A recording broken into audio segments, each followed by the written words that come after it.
Mama, I bought these wrappers for you. Ose, is it not too much? I've not even finished wearing the last Ankara you bought. Mama, I also stopped by the supermarket. I bought you milk, rice, and other provisions. Oh, thank you, my dear. Ivy, I still have more than 3 big containers of milk in my kitchen. I've not even opened them. You girls just keep buying. Don't you get tired? We will never get tired. Mama, were you tired of taking care of us? It's now our turn to take care of you. God bless you, my daughters. You will never lack. Pascal sat in his car outside Central Hospital for 3 hours, staring at the building where his daughter worked. His hands gripped the steering wheel so tight, his knuckles turned white. 3 hours of gathering courage, 3 hours of rehearsing what he would say. Finally, he got out of the car and walked toward the entrance. The hospital was busy. Patients, doctors, nurses, visitors moving in every direction. Pascal approached the reception desk, his heart pounding. "Good afternoon. I'm here to see Dr. Ehi Osakpolo." The receptionist looked up from her computer. "Do you have an appointment, sir?" "No, but I'm her father." Something flickered across the receptionist's face. She picked up the phone and dialed. Pascal heard her speaking quietly. "Dr. Ehi, there's a man here who says he's your father." "Yes? Ma?" "Okay, I'll tell him." She hung up and looked at Pascal with what could only be described as pity. "Dr. Ehi says she's very busy with patients right now. She can't see you." "Please," Pascal leaned forward, his voice desperate. "Please, just tell her I'll wait. I'll wait as long as it takes. I just need 5 minutes. 5 minutes." The receptionist sighed and called again. Another brief conversation. "She says you can wait if you want, but she can't promise she'll see you today." Pascal nodded quickly. "I'll wait. Thank you." He sat in the waiting area watching the clock on the wall.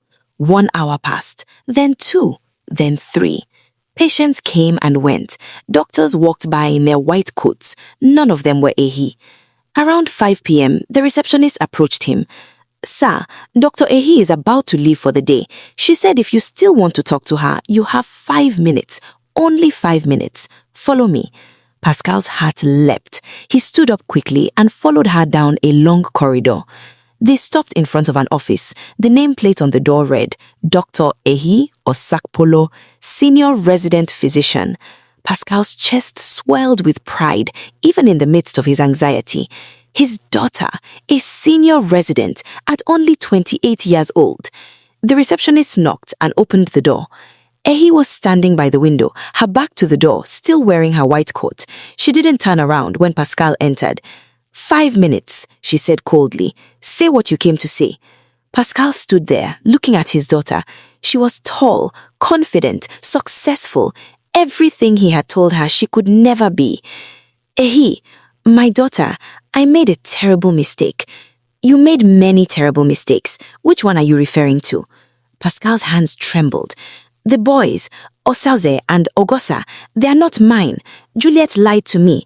A man came to my office with DNA results. She had an affair with him. She brought his pregnancy to me. Everything I did, everything I threw away, it was all for nothing. Silence. Finally, Ehi turned around. Her face was calm, but her eyes were cold as ice. And you're telling me this because? Because I was wrong, Pascal's voice cracked. I was so wrong, Ehi. I lost everything. The boys weren't mine. Juliet ran away with them. I'm sick. Diabetes, high blood pressure. Please, Ehi, please forgive me. You want forgiveness? Ehi asked quietly. Yes, please. You are my daughter. I stopped being your daughter 10 years ago, the day you told me to go find a husband instead of going to university. Do you remember that phone call? Pascal's eyes filled with tears. I was wrong. Do you remember what you said to me? His voice grew stronger. You said you couldn't waste money on girl children. You said your twin sons were your future, your legacy, your investment. You said I was useless. Do you remember? I didn't mean, yes, you did. His voice rose for the first time. You meant every single word, because if you didn't mean it, you would have helped me, even with just 8,000 naira for JAM registration, but you refused. And that same month, you spent over 500,000 naira on a birthday party for those boys. So yes, you meant it. Pascal fell to his knees. Please, Eyi, I'm your father. I'm sick. I need my family. Eyi walked calmly to her desk and picked up her phone. Security, please come to my office. Eyi, please don't do this. 2 security guards appeared at the door within seconds. This man is leaving now, Eyi said, her voice completely calm. Please escort him out of the hospital, and if he comes back, don't let him in. Eyi! Pascal reached for her, but the guards blocked him. You know what the saddest part is? Eyi said as they began to lead him toward the door.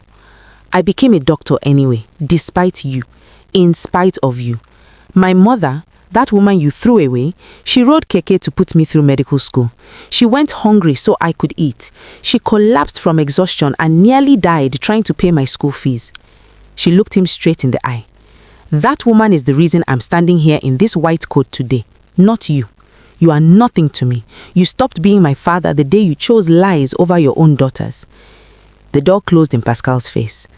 The guards escorted him down the corridor, through the reception area and all the way to the hospital gate. People stared at him, this man being thrown out of the hospital by security guards. Pascal stood on the street outside the hospital, tears streaming down his face, and felt the full weight of his rejection. He sat in his car for a long time, unable to move. Finally, he pulled out his phone and called his brother Patrick. Patrick, I need your help. What happened? Patrick's voice was cautious. I went to see Eyi at the hospital. She called security and had me thrown out. There was a long pause. What did you expect, brother? I thought she would at least listen to me. I'm her father. You stopped being her father 10 years ago when you walked out that door, Patrick said quietly. Patrick, please don't do this. I need your help, not your judgment. My judgment? Patrick's voice rose. Do you remember what you said to me when I tried to warn you about Juliet? Pascal closed his eyes. I'm sorry, Pascal whispered. I was a fool. Please, Patrick, just tell me what to do. How can I fix this? Patrick sighed heavily. There's only one person who might be able to help you. Osaro. Osaro hates me. I don't think she hates you, brother, but she has every right to. Brother, if you want any chance of reconciling with those girls, you need to make peace with her mother first. Without her blessing, you'll never get through to them. But where do I even find her? She doesn't live in that old compound anymore. The girls moved her to a better house in a good area years ago. It has a gate, security, everything. You won't be able to just show up there. But I heard she manages her Keke business from the main motor park in Ogbowo most days. That's your best chance. After hanging up, Pascal sat in his car and thought, maybe Patrick was right. Maybe if he could get Osaro to forgive him, she would talk to the girls on his behalf. But first, he needed to go home, back to the big house, the house he had stolen from her. Pascal drove through the gates of his compound and parked in the driveway. The house stood before him. Big, beautiful, everything he had wanted. 4 bedrooms, modern kitchen, spacious living room, nice tiles, fresh paint. But as he walked through the front door, the familiar heaviness settled over him like a wet blanket. There was no peace in this house. He had been living here for 10 years now, but it had never felt like home. Every room carried the weight of what he had done. Pascal walked from room to room in the empty house. Empty because there was no laughter, no joy, no family. He couldn't sleep most nights. He would lie awake staring at the ceiling, his mind replaying everything he had done. His neighbors avoided him. Word had spread throughout the neighborhood about how he had built the house with his wife, then moved in with another woman and kicked his wife out. Women in the area would spit when they saw him. That's the man who abandoned 5 daughters for fake sons, they whispered. Men would shake their heads in disgust. He stole his own wife's house. What kind of man does that? Pascal was living in a beautiful house, but he had no peace, no rest, no joy. The house was his prison. 3 days after being thrown out of the hospital, Pascal decided to try calling Osaro directly. He sat on his bed, staring at his phone for 20 minutes before gathering the courage to dial her number, a number he still had saved after all these years. The phone rang, once, twice, 3 times. Then, her voice. Hello? Pascal's throat closed up. It had been 10 years since he heard her voice directed at him. Osaro, it's me, Pascal. Silence. Long, heavy silence. Osaro, please don't hang up. I just want to talk. Talk about what? Her voice was cold, hard as stone. About us, about what happened, about the girls. Osaro, I made a terrible mistake. Those boys weren't even mine. Juliet lied to me. She destroyed my life. No, Osaro cut him off sharply. You destroyed your own life. Don't blame that woman for your choices. Please, can we meet somewhere? Can we sit down and talk like adults? I want to make things right. Osaro laughed. Make things right? How exactly do you plan to do that, Pascal? Can you give me back the 10 years I spent suffering? Can you give my daughters back their childhood? Can you erase the nights they cried themselves to sleep, asking why their father didn't love them anymore? I can try to make up for it. You can't do anything, Osaro said firmly. You took everything from me, Pascal. Do you even remember? Do you remember the day you threw me out of the house I worked for? Pascal closed his eyes, shame washing over him. Osaro, you said the documents only had your name on them. You said I was nothing but a wife by traditional marriage, so legally I had no claim. You took the house I sweated for, the house I collected a loan for, the house I almost killed myself building, and you moved another woman into it. I'm sorry. I know I was wrong. That's why I'm calling. I want to give you back the house. I'll move out. You can have it. I don't want that house, Osaro shouted. Do you hear me? I don't want anything from you. I built my own house with my own money. A better house than that one, in a better area. I don't need your stolen house. I don't need anything from you. Osaro, please. I'm sorry, Pascal whispered. I'm so sorry. Your sorry means nothing to me, Pascal. Nothing. Do you understand? You can keep your apologies. I don't want them. Then what do you want? Just tell me what you want, and I'll do it. I want you to leave me alone, Osaro said, her voice final. I want you to stop calling me. I want you to accept that it's over.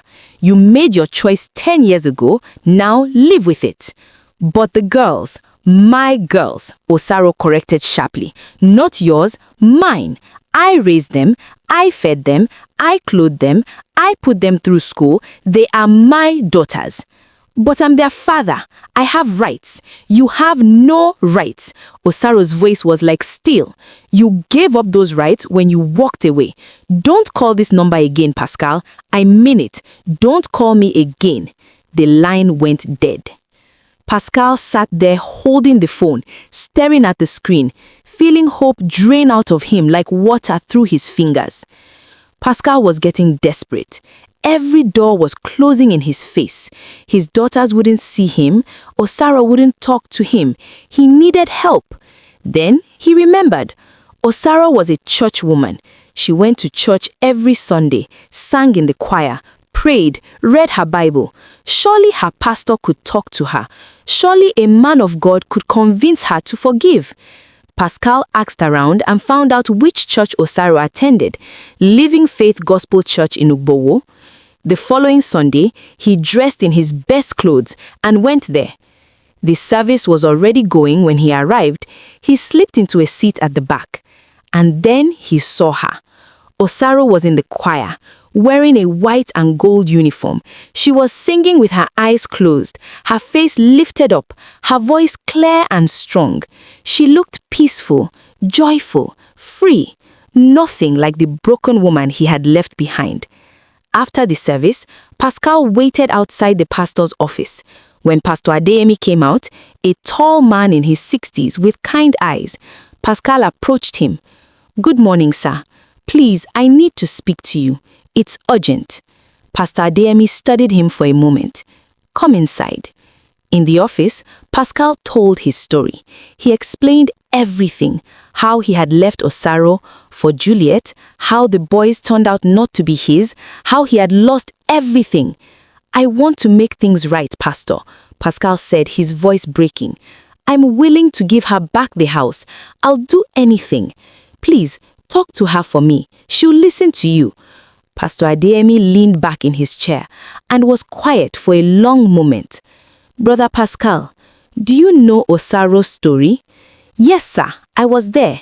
No, the pastor interrupted gently. Do you know what she went through after you left? Pascal shook his head slowly. Osaro came to this church 10 years ago on a Wednesday evening. She walked in looking so broken. The pastor's eyes grew distant with memory. After service, she came to my office crying. She told me everything, how you left her, how the bank seized her shop, how she had nothing to feed her children. She fell on her knees right here and begged me to help her. Pascal felt shame burn through him. We gave her food that night. Church members contributed money for rent, but Osaro didn't want charity. She wanted work. So one of our members taught her to ride Keke, and she walked. My God, how that woman walked. The pastor shook his head in wonder. I've been a pastor for 30 years. I have never seen anyone work as hard as Osaro. She would come to church on Sundays so tired she could barely stand, but she would still praise God, still sing, still smile. And every week she gave her tithe. Even when she barely had enough to eat, she gave her tithe. Tears ran down Pascal's face. She never spoke badly about you, Pastor, Adeyemi continued. Not once. When people asked about her husband, she would say, he is taking care of his other family, but God is taking care of me. No bitterness, no hatred, just quiet dignity. The pastor leaned forward. And now, after 10 years of suffering, after raising 5 successful daughters alone, you want me to tell her to take you back? I just want a chance. Brother Pascal, forgiveness and reconciliation are not the same thing. Osaro may forgive you. She probably already has. But that doesn't mean she has to take you back. Forgiveness is for her peace. But trust must be earned. And you destroyed all the trust. So, you won't help me? I will pray for you, Pastor Adeyemi said kindly. I will pray God gives you peace and helps you accept the consequences of your choices. But I will not pressure Osaro. That woman has suffered enough. Pascal was sitting in his living room one evening when his phone rang. Unknown number. Hello? Papa, it's Ayi. Pascal's heart leapt. Ayi, thank God. I've been trying to reach you. I'm calling because Mama said I should, Ayi said, her voice formal and distant. I'm getting married and the event will be at my mother's compound. Pascal felt joy rush through him. Married? That's wonderful. I'm calling to inform you so you can tell your kinsmen, Ayi continued as if he hadn't spoken. The traditional marriage will be on the 15th of next month. My fiancé's family will come to pay the bride price. You should be there with your family members for that. Wait, Ayi, this is wonderful news. We need to talk about everything. The wedding plans, I can help with costs. We don't need your help, Ayi said firmly. We're handling everything ourselves. But I'm your father. Let me at least contribute something. The only reason I'm calling you is because Mama advised me to respect tradition. She said even though you went there for me, I should still inform you and your kinsmen about the marriage. So I'm informing you. The traditional marriage is on the 15th. What about the white wedding? When is that? I'll get back to you about that, Ayi said quickly. For now, just make sure your people are there for the traditional marriage. That's all. Okay, my daughter, Pascal responded. But wait, help me talk to your mother so we can reconcile before your traditional marriage. If not, what will people say? What will your in-laws think? It will be embarrassing for them to know that I and your mother are separated. Ayi laughed. It was a short, bitter sound. They already know, Papa.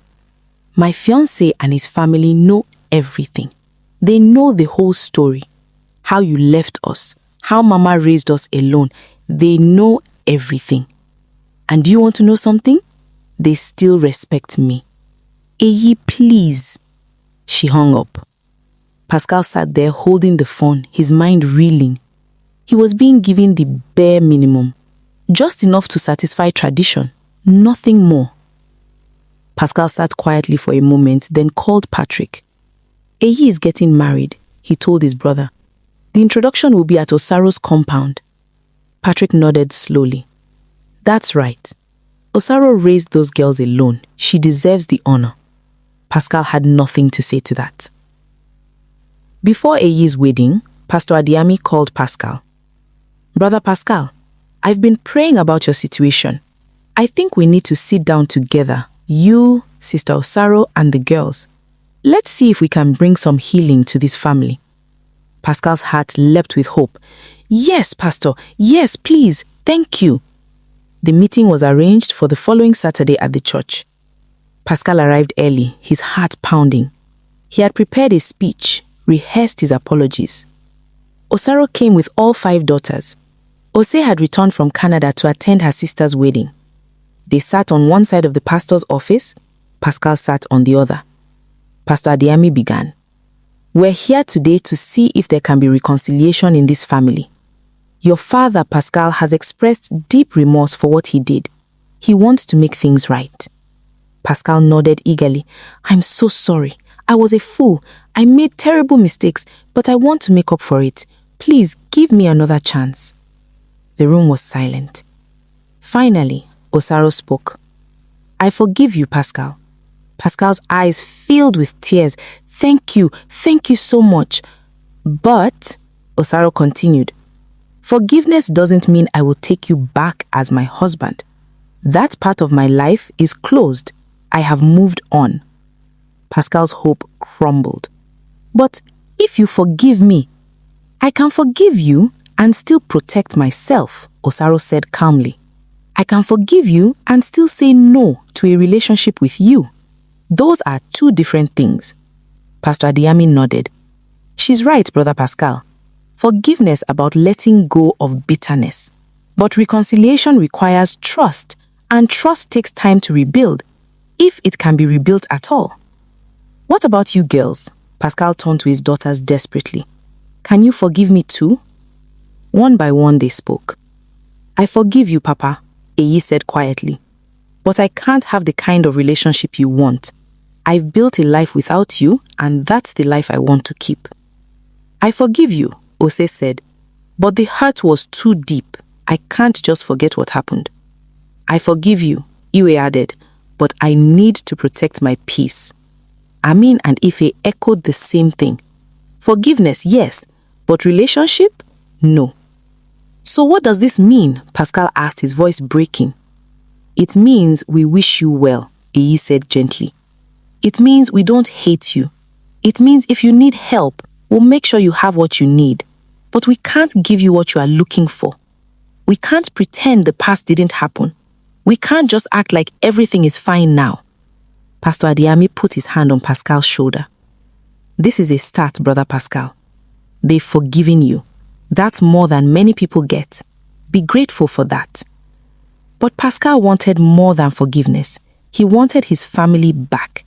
And that, he was realizing, was something he would never have. The 15th came. Pascal dressed in his best traditional attire and went to Osaro's house with Patrick and 2 cousins. The compound was beautiful, a proper house in a good area with security at the gates. Nice cars were parked outside. Inside, the living room had been decorated beautifully for the ceremony. Chairs were arranged and the place was already filling up with guests. Osaro's family, friends, church members, neighbors. Osaro entered wearing a stunning choral traditional outfit. Wrapper, blouse, coral beads around her neck and wrists. Her head wrapped elegantly. She looked like royalty. She greeted guests warmly, but maintained a respectful, dignified presence as the mother of the bride. Ehi was in one of the back rooms with her 4 sisters, including Ose, who had flown in from Canada for the occasion. They were all dressed beautifully, praying together, asking God to bless the day and the marriage. Pascal sat with his small group of kinsmen on one side of the room. His heart was heavy with shame. This should have been a proud moment, his first daughter getting married. But instead, he felt like an outsider at his own child's ceremony. The groom's family arrived, Dr. Chukwuma with his parents, siblings, and extended family. They were warm, respectful, and clearly well-to-do. They brought the bride price, money, drinks, kola nuts, yams, cloth, everything tradition required. The MC began the ceremony, following all the traditional protocols. Prayers were said, kola nuts were broken and shared, drinks were presented. Then came the moment Pascal had been dreading. We now call on the bride's father to come forward and give his blessing to this union, the MC announced. The room fell silent. All eyes turned to Pascal. He stood up slowly, his legs shaking. He walked to the center of the room where a chair had been placed for him. For a moment, he just stood there looking at all the faces watching him. Osaro's face, calm and dignified, Dr. Chukwuma's family, waiting respectfully, his brother Patrick giving him an encouraging nod. Pascal cleared his throat. His voice trembled as he began to speak. I want to thank everyone here today. I want to thank my daughter, Ehi, for giving me the privilege to be here, to perform my traditional rites as her father. His voice broke. Tears started rolling down his face. I have not been the father I should have been. Many of you know this. I made terrible mistakes. I abandoned my family when they needed me most. But today, my daughter, my beautiful, brilliant daughter, who became a doctor, she has shown me mercy by allowing me to stand here. He wiped his eyes with the back of his hand. I want to thank Mama Osaro. She is the one who raised this girl. She is the one who suffered and sacrificed. Everything good in my daughters, their strength, their dignity, their success, comes from her. Osaro's expression remained neutral, but some of the guests were wiping their eyes. Dr. Chukwuma, he turned to the groom's family. You are receiving a queen today, a woman who knows the value of hard work, a woman who understands sacrifice, a woman who has overcome more challenges than most people face in a lifetime. Treat her well, honor her, love her, because she is precious. He paused, gathering himself for the blessing. I pray that God Almighty will bless this marriage. I pray for love, peace, and prosperity in their home. I pray that they will have children who will bring them joy. I pray that their marriage will be strong and unshakable. I pray that they will always remember where they came from and never take each other for granted. Amen, the room echoed. The ceremony continued. Finally, as the crowd thinned a bit, he walked over to Ehi. You look beautiful, my daughter. Thank you, Ehi said, politely but distantly. About the white wedding, I'll let you know, Papa. But her eyes said what her mouth didn't. Don't hold your breath. 3 weeks passed. Pascal heard nothing. Then one Sunday afternoon, Patrick called him. Brother, are you on Facebook? No, why? Ehi's wedding happened yesterday. It's all over social media. Popular Keke woman walks daughter down the aisle. Brother, the wedding already happened and nobody told you. Pascal felt his world spin. What? That's not possible. Go online and see for yourself. Pascal rushed to Facebook. And there it was. Hundreds of photos and videos. Ehi in a stunning white wedding dress, glowing with joy. Osaro walking her down the aisle, both crying tears of happiness. All 5 daughters there as bridesmaids, including Ose, who was still in Nigeria for the wedding. They looked like queens in their matching dresses. Dr. Chukwuma at the altar, looking at her bride with pure love. The captions everywhere. The inspiring story of Mama Osaro, the Keke rider who single-handedly raised 5 daughters. Today, her first daughter, Dr. Ehi, got married. Mama walked her down the aisle. What a woman, what a mother. This is what strength looks like. The posts had thousands of likes, thousands of comments praising Osaro, celebrating her sacrifice, honoring her strength. And Pascal? He wasn't in a single photo. It was as if he didn't exist. His daughter had gotten married, and he found out on Facebook like a complete stranger. 6 months later, when Ose got engaged to her Canadian boyfriend, she called Pascal. "Papa, my fiancé is coming to Nigeria for the traditional marriage. You should be there with your kinsmen. It's on the 20th at Mama's house." "What about the wedding?" Pascal asked carefully. "I'll let you know." But she never did. Pascal attended the traditional marriage. He gave his blessing again, tears in his eyes, thanking God for another chance to perform his fatherly duties. But weeks later, he saw photos on Facebook. Ose had gotten married in a beautiful ceremony in Canada. Osaro had flown there with all the daughters to celebrate. Again, Pascal found out from social media. He wasn't there. He wasn't invited. He wasn't told. He was just irrelevant. The years that followed, Pascal tried to call his daughters sometimes. They would answer out of politeness, out of respect for the forgiveness they had granted, but the conversations were short and awkward. "How are you, Ehi?" "I'm fine, Papa. Busy with work and the baby." "Can I come visit?" "Papa, I'm really busy right now. Maybe some other time." But that other time never came. He would see their lives on social media. Ehi had a baby boy, his first grandchild, but he only saw photos online. He wasn't invited to visit, wasn't asked to hold the baby, wasn't part of any of it. Ivie got promoted again, bought a bigger house in Lagos. He saw the pictures on Facebook. Amene passed her bar exams and joined a prestigious law firm. He read about it in a newspaper article. Efe graduated and started working as a pharmacist. He saw her graduation photos on Facebook. Ose and her husband bought a house in Canada. He saw the housewarming photos posted by Osaro. His daughters were living beautiful, successful lives, and he was just a shadow watching from the outside. They had forgiven him, but they had also moved on without him.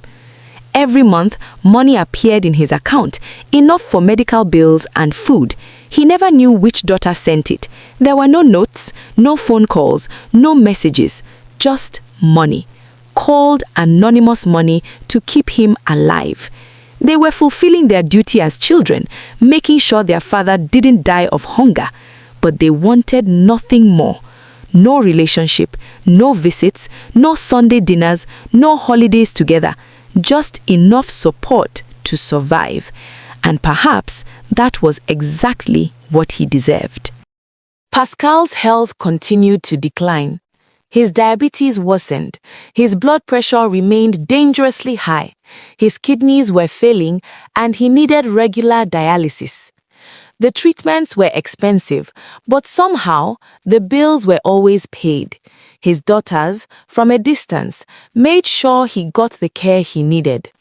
But none of them visited him in the hospital. None of them called to check on him.